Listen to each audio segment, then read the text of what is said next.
Barry loser. I am so over being a loser. Noses drawn by Jim Smith.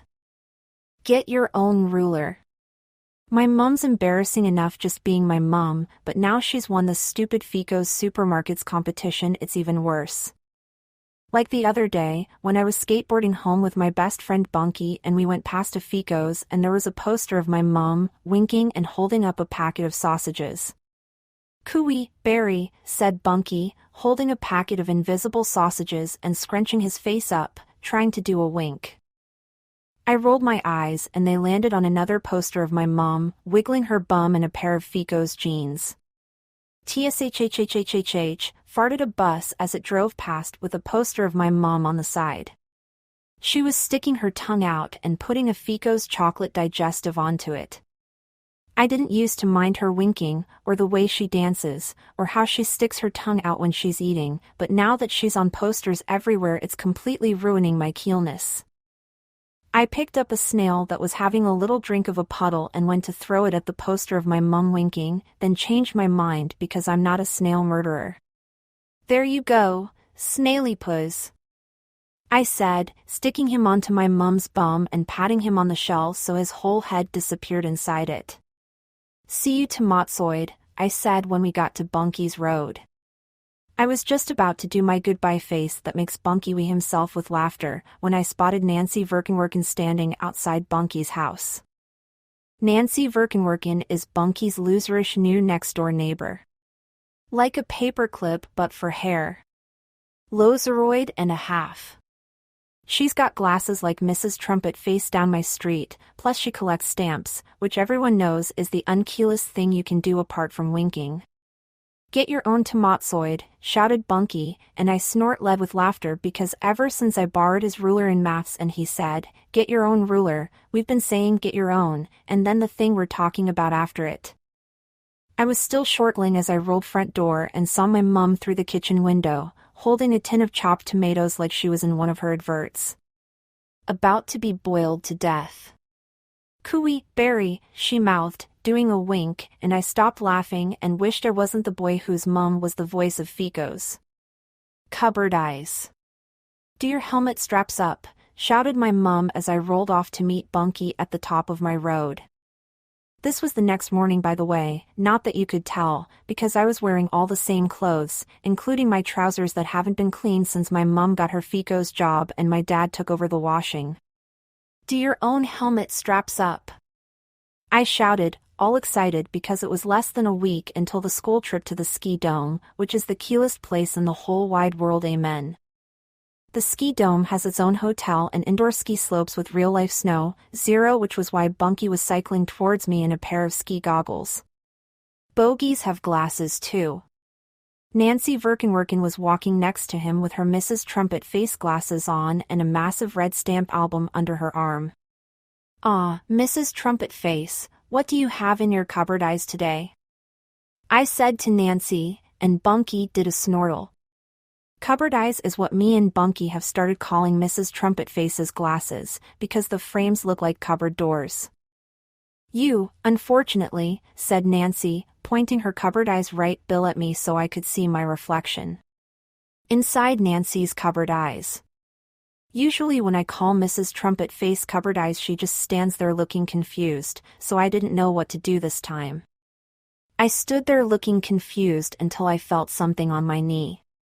Ow! I said, even though it didn't hurt. I looked down and saw a fly sitting on my trousers, eating a tomato ketchup stain. Arf, a fly! I screamed, waggling my leg around like a sausage. It's more of a sit at the moment, said Nancy, wafting her stamp album at it, and the sit turned into a fly and flew off. Thank, I said, because it was only worth one thank, but Nancy was too busy looking at the old falling-apart house at the end of my road to take any notice. I glanced up at its windows and imagined a ghost staring down. Come on, Bunky, let's get the keelness out of here, I said, pretending I wasn't scared, and we zoomed off, me with my helmet straps undone. Cherry flavor puddle. One of the bad things about skateboarding to school is that you get there really fast, which isn't good when you're famous for having a famous mom. Here he comes, ladies and gentlemen, shouted Darren Darrenofsky as me and Bunky glided through the school gates, and he ran up and poured cherry Frankel on the floor in front of me. A red carpet for our unspecial guest, he said, doing a wink and wiggling his bum like my mom in her adverts. I flipped my board up and tiptoed Ona through the Frankel, wondering if Snaily Puss would like a cherry flavor puddle. What do you think of the new craze sweeping the school? Said Anton Mildew, holding a banana microphone up to my face. Anton has been holding bananas up to people's faces and asking annoying questions ever since he started his newspaper, The Daily Pooh. What craze? Said Bunky, sticking his nose in and waggling it about. The Mrs. Loser wiggle, said Anton, and he danced around with his bum wiggling, sticking his tongue out and winking all at the same time. Yeah, give us a wink, loser, said Gasper Pink, who was standing behind Anton with his camera. I watched them with my mouth shut and my eyes open and my bum completely still. Nice helmet, Barold, said Gordon smugly, walking past and bonking me on the head so hard my legs did a wobble and one of my helmet straps flicked me in the eye and made me blink. Perfectamundo, smiled Gasper, and his camera flashed in my face. Daily Pooh Snowball. Anton and Gasper were fiddling around on the computer in the corner of the classroom when I walked in with Bunky, playing at Keel times a million. R. Good morning, me hearties, shouted Miss Spivak, who's been our teacher since Mr. Hodgepodge went on a 6-month cruise around the North Pole with my granny. There was a parrot on her shoulder and she was carrying a sword and had an eye patch on and one of her legs was a wooden stump. What's good about it? Said the parrot, which was the only bit of Miss Spivak's outfit that wasn't weird, because he's our class parrot that we adopted from Mobden Zoo when it closed down last year. Well, for starters it's show and tell, said Miss Spivak, putting the sword down and pulling her leg out of the wooden stump. I'll go first. Can anyone tell me what this is? Yes, that's right, it's an eye patch. Who knows why pirates used to wear them, she said, all in one go. Me, shouted Darren. Yes, Darren, said Miss Spivak. I dunno, said Darren, and we all did a little snortle. Was it for when they got a sword poked in their eyeball? Said Tracy Pilchard, jangling with jeweler like she was a pirate herself. That's right, Tracy. Mind-boggling, isn't it? Said Miss Spivak, poking the plastic sword into her eye patch. It was one of those swords where the blade pushes into the handle, and everyone gasped. Mind-boggling, screeched the parrot, whose name is Honk, and I thank Keelness the zoo closed down, otherwise we'd just have a hamster. I'd forgotten it was show and tell, so I was rummaging around in my rucksack for something Keel to talk about when I saw Anton's and Gasper's stupid feet walking to the front of the classroom. Hot off the press, said Anton, holding up a sheet of paper with the Daily Pooh typed out at the top. Underneath was a photo of me. My bum was wiggling from where my legs had gone wobbly, and I was winking from the helmet strap that had hit me in the eye. Just like his mumsy, said Gordon Joe from the back of the classroom, and everyone laughed, and I rolled my eyes to myself because I know for a fact he calls his mum Mama. I was still rummaging around in my rucksack, which meant my nose was near my knee, and a waft of tomato ketchup went up my nostrils and gave me an amaze-Keel idea for how to stop them laughing. There's a bit in every future Ratboy episode where he treads in a dog poo and waggles his foot in the air. Future Ratboy, keyless TV character ever. Not Bird, his annoying sidekick. By the power of Smelly Shoe. He shouts, and his enemies run off screaming. Get your own mumsy. I shouted, hopping up to the front of the classroom with my leg bobbing around in front of me. By the power of Smelly Knee. I said, waving it in front of Anton's and Gasper's noses. Get a photo, Gasper, he's gone bonbol completely stark raving bonkers, said Anton, holding his Daily Pooh up. To protect himself from my knee.